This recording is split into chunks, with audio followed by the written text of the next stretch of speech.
மதுரை சமணர் மலை என்றாலே பலருக்கும் முதலில் நினைவுக்கு வருவது அங்கிருக்கும் சமணர் படுக்கைகளும் பழமையான தமிழ் பிராமி கல்வெட்டுகளும் தான். ஆனால் இந்த வரலாறு சிறப்புமிக்க மலையின் அடிவாரத்தில் பலரும் அறிந்திராத சுவாரஸ்யமான மற்றொரு ஆன்மீக பக்கமும் இருக்கிறது. அதுதான் இங்கு வீற்றிருக்கும் அருள்மிகு சமணர் மலை ஐயனார் மற்றும் கருப்பசாமி திருக்கோவில்.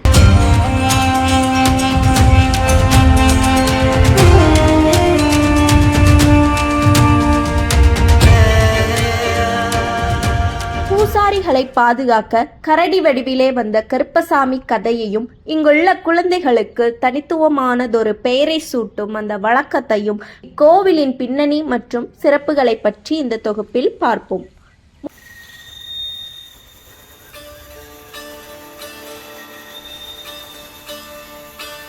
அமைவிடமும் இயற்கை அழகும்.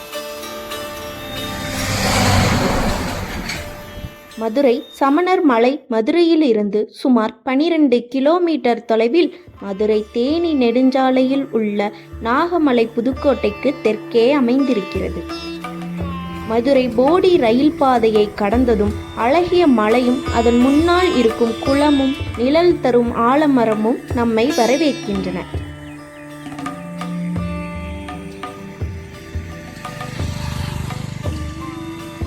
கீழக்குயில்குடி, வடிவேல்கரை ஆகிய கிராமங்களின் எல்லையில் அமைதியான ஒரு கிராமத்து சூழலில் இக்கோயில் அமைந்துள்ளது.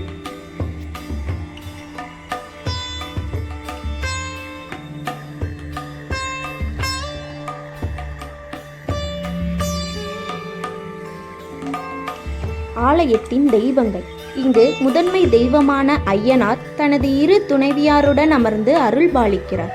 இவரோடு இக்கோவிலின் முதன்மை காவல் தெய்வமாக கருப்பணசாமி விளங்குகிறார். மேலும் இந்த ஆலய வளாகத்தில் விருமன் காசிமாயன், கல்வநாதன் கருப்பாயி அம்மாள், இருளப்பசாமி, சங்கிலி கருப்பணசாமி, சோனசாமி, வீரபத்ரசாமி ஆகிய காவல் தெய்வங்களும் இங்கு இருக்கிறார்கள்.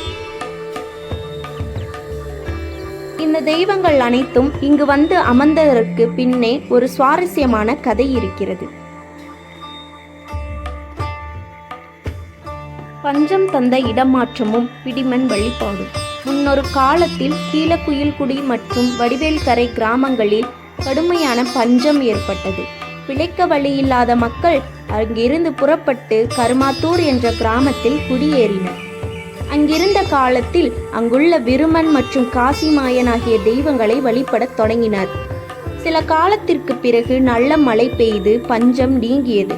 சொந்த ஊர் மீது கொண்ட பாசத்தால் மக்கள் மீண்டும் கீழக்குயில்குடிக்கே திரும்ப நினைத்தனர். ஆனால் தாங்கள் இவ்வளவு காலம் கும்பிட்ட மக்களை அனுப்ப அந்த தெய்வங்களுக்கு மனமில்லை. பல தடைகளை ஏற்படுத்தின. வேற வழி தெரியாமல் மக்கள் தங்களின் குல தெய்வங்களின் அருளை தங்களோடு கொண்டு செல்ல அங்கிருந்து பிடிமண் எடுத்துக்கொண்டு ஊர் திரும்பினர். பிடிமண்ணில் குல தெய்வமும் கூடவே வந்துவிடும் என்பது கிராமத்து நம்பிக்கை. அப்படி தங்களோடு வந்த விருமனையும் காசிமாயனையும் ஏற்கனவே இருந்த ஐயனார் கோவிலிலேயே பிரதிஷ்டை செய்து வழிபடத் தொடங்கினர்.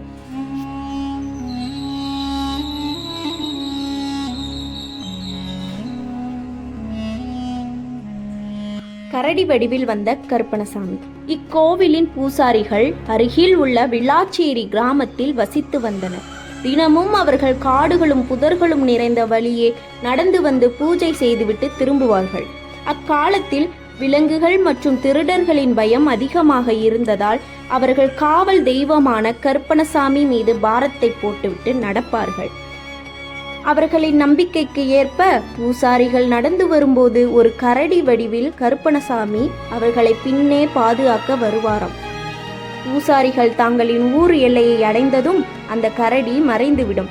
இந்த அற்புதம் பல காலம் நடந்ததால் அந்த பகுதி மக்கள் இன்றும் தங்களின் பிள்ளைகளுக்கு சமணர் மலை கரடி என்று பெயர் சூட்டும் வழக்கத்தை கொண்டுள்ளனர்.